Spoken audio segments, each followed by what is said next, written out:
Haggadah continues by listing the 10 plagues. We're all familiar with the 10 plagues, but the real question that I have is, why does God have to have 10 plagues? Wouldn't it be sufficient to have one or two? Especially after you have Makas Bachoros, the smiting of the firstborn, that would pretty much give the lesson. Do you really need to have 10 plagues? That seems to be excessive. I think the answer is that these 10 plagues are symbolic. When Moshe comes to Paro, he says, the God of the universe, he uses the name of Yud He Vav He, the four-letter name of God, which represents the God of the universe, who is the God of the Hebrews, meaning the God of the Hebrews is not just a local God like your God. He's the God of the whole universe. And that God of the universe said, let my people go. And Paro says, I don't know who that God is. I don't know anything about him. I don't believe in such a God. The 10 plagues are an answer to Paro. The 10 plagues are saying, no, this is a God who controls the water, controls the land, controls the skies, controls the heavens. All these 10 plagues come from all different parts of the universe, and that's who this God is. It's the God who controls everything. That's the first 8 plagues. The last 2 plagues, though, are what I want to focus on. The first of those last 2 are choshech, darkness. And perhaps the message to the Egyptians is, you think you're living, in a great civilization, that you are what we call, Isaiah calls the light onto the nations. No, it's not true. You are living in darkness. That pagan belief system that you have, the fact that you worship all of these different gods and do not understand that there's one God, a unified God that controls all of the world, you're living in darkness. And if you look at the story of creation, Bereshis bara Elokim es hashamayim v'haaretz, is not read in the beginning God created the heaven and the earth. But many commentaries say, it says, in the beginning of the creation of heaven and earth, Vayomer Elokim Yihar. And God said, let there be light. The first thing that God creates is light, perception, knowledge. The first thing that human beings do are eat from the Eitz Hadas, the tree of knowledge. We think of it as a sin, but really it's human beings searching for what they survive on. It's knowing and understanding and searching for knowledge and searching for truth. They represent light. And you don't have that, Mr. Paro. And Moshe's telling him by having the Makas Choshech, the plague of darkness. And Moshe actually represents light, because if you read the story, there's a parallel. Just like it says in the very beginning of Genesis, God said, let there be light. When Moshe is born, it says, his mother says, Vatera oso kitovu, it says, she saw that he was good. Just like it says, and God created the light, and he saw that it was good. The mother of Moshe saw that Moshe was good. And that's in the very beginning of Exodus, the beginning of the story of Moshe's birth. I believe it parallels the creation of light. Just like light is the first thing that says it's talked about in the Torah, it says it's good, Moshe is also good, because Moshe is not just a leader. He's not just a powerful military ruler or leader, but rather he's someone who brings ideas to the world. He's someone who brings knowledge of God. He's someone who brings light to the world. And therefore there's a medrash that says, the rabbis actually say, what does it mean she saw that he was good? Because the house was full of light. That's where they get that from. So therefore, God is now countering that and saying, no, you live in darkness.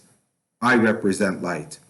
The last plague is the plague of the firstborn, is killing the firstborn. And again, I think the firstborn are symbolic. If you read through all of the Bereshis, all of Genesis, every single story almost is the question of who is going to rule. Is it the older son, which is the Bachar, or is it the younger son?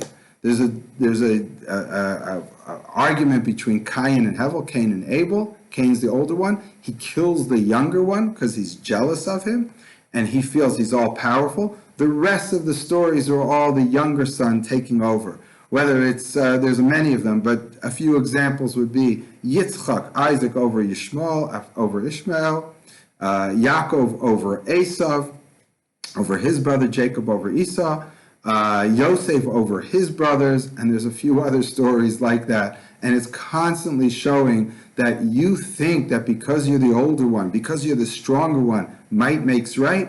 No, God determines it, And why God determines it, I think it's because you morally superior rather than physically superior. And that's the message of the whole story of Genesis. And therefore, when Moshe comes to Paro, one of the things he's told to say, he says, B'ni B'chor Yisrael, my child, my son, my firstborn Israel.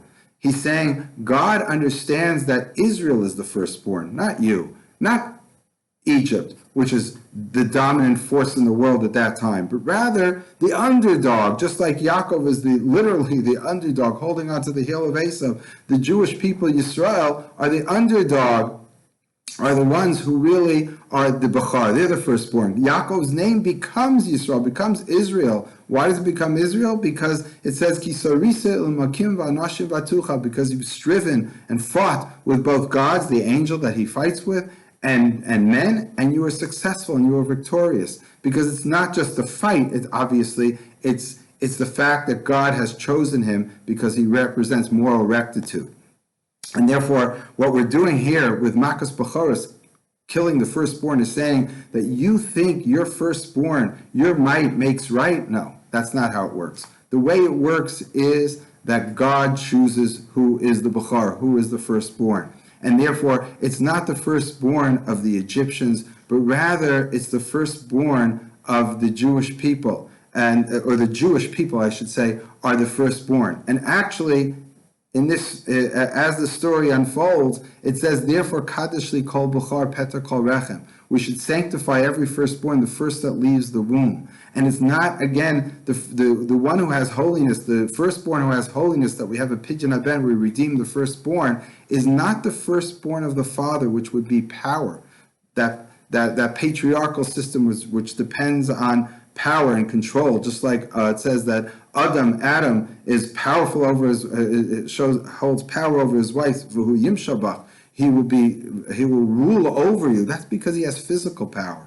It's not physical power. It's not coming from the father. It's not the patriarchal system which relies on strength, but rather it's coming from the mother. The mother represents nature and spirituality.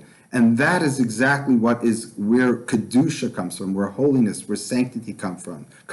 It's not from power. It's not from might makes right. It's rather from the one who has the moral principles, the one who stands up for what's right. And God chooses that person and that community and that nation. And therefore, that's what the whole 10 plagues are about. It's to try to show that it's God. And at the end, it says, the last of the 10 plagues, the Haggadah tells you, it says, Ani Adonai v'lo acher. All the 10 plagues, other people did it. Moshe did it. Aaron did it.